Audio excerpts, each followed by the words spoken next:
Protests erupt in Kolkata and Delhi as BJP stages a stir over the assault of its party leader. Party workers hit the street, demanding swift action and accountability in the attack.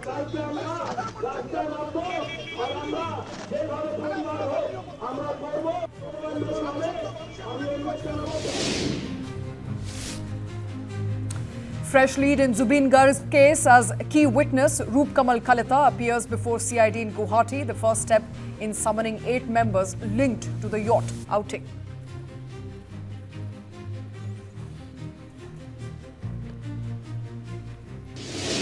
Karur Stampede case reaches Supreme Court. Supreme Court to hear the plea on 10th of October seeking CBI intervention after Madras High Court rejected similar petition.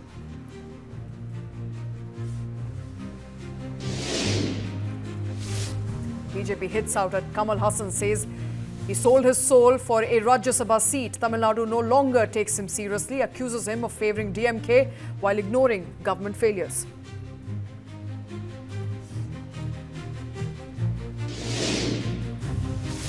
Ten days after Karur tragedy, TVK chief speaks to the kin of the deceased via a video call, offers condolences to the family and expresses solidarity in their grief.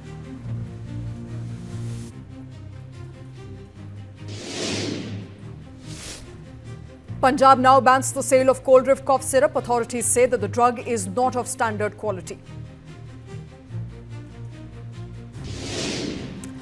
Cough syrup tragedy also reaches Supreme Court as the death toll climbs to 17. A PII filed seeking action against those responsible for contaminated medicine.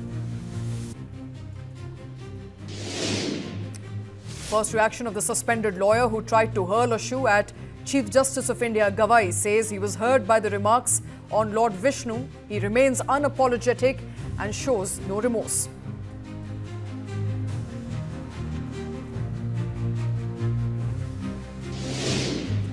Prime Minister Modi speaks with CJI Gavai following the shocking attack inside Supreme Court, condemns the incident as utterly reprehensible, says the act angers all Indians.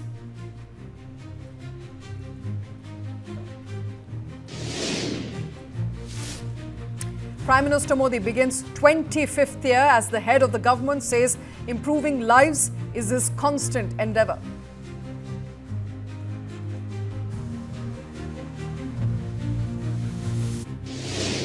CCTV footage emerges of an Indian origin man shot dead at point-blank range in US's Pittsburgh, accused charged with criminal homicide.